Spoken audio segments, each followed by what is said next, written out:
Alright guys, today we're going to make a pork roast. Very similar to making a beef stew, except we're going to use a piece of pork. You can use a piece of pork shoulder or pork loin, whichever you like. They both roast up just fine. And then basically you add in whatever vegetables you want. I'm going to be adding in just a few pieces of celery, some potatoes, some carrots, some onions. When you throw everything in the crock pot, you're going to want to add about a cup of water. With my water I mixed in some seasoning, some onion powder, garlic powder, some salt and pepper. So you can add some seasoning to your water, then it'll mix in better, or you can just put about 1 cup of water in.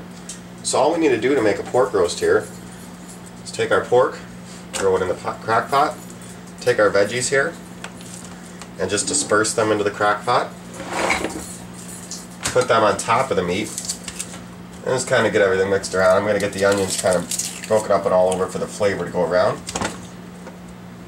And then take your water, like I said, mine has some seasoning, and just pour that in. Now, all we got to do is cover it up and heat it on low for 10 hours or high for 5 hours. So it's up to you. I think low cooks it a little bit better. It's slower cooked, so a little more tender. But you can cook on high if you're in more of a time rush.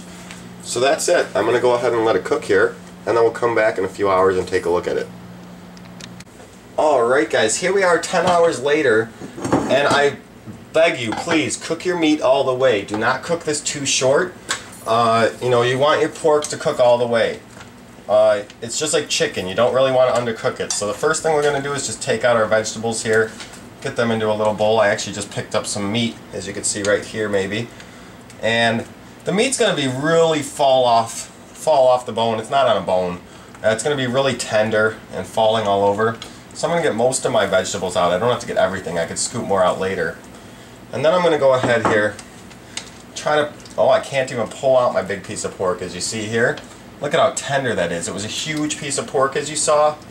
And check this out. I don't even have to cut it up. I had my knife here to cut it up. I really don't have to.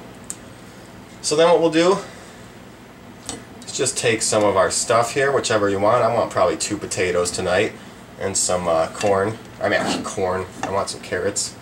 Let's see if I can get some over here. And then this meat is so perfect. It's just falling off here.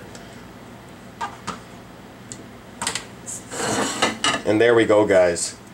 Perfectly done pork roast at home. Got some veggies, your pork, and this is just, look at this. Pull apart pork. I mean, you can't get any more tender and juicy than this. It's burning hot. I'm burning my fingers right now, so be careful. Really hot. I just burned my fingers. But, I mean, that's just perfect, guys. So there you go. Perfect pork roast at home. Cook it in the slow cooker for about 10 hours on high, maybe 11 or 12 hours. Don't worry about overcooking it. Cook it a couple extra hours, that's fine. Just don't undercook it. Okay, keep it in there for like 10 hours. Great meal at home. So we'll see you guys next time.